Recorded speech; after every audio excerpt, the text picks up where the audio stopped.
все. Смертельный номер. Сейчас даже еще не Вас приветствует лауреат региональных, российских и международных конкурсов любительский хор «Татьянин день». И наш хор образовался как раз вот «Татьянин день» 9 лет назад. И у нас сегодня день рождения. Можете нас поздравить.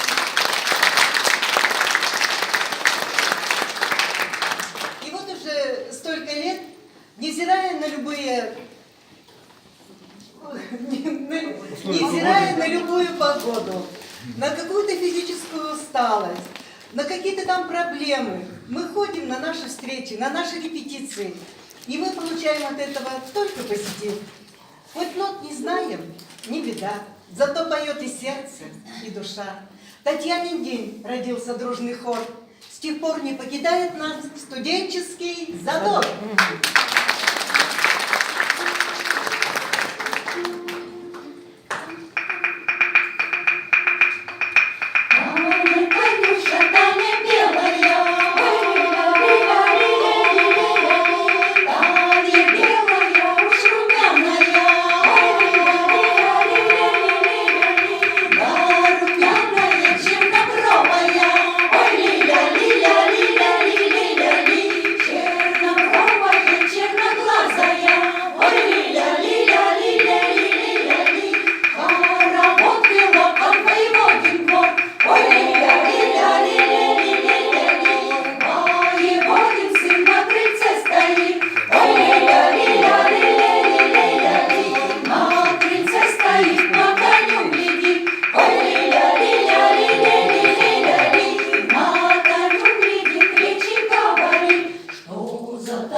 Что за белая, уж румяная, да румяная, чернобровая, чернобровая, черноглазая, черноглазая хороводница.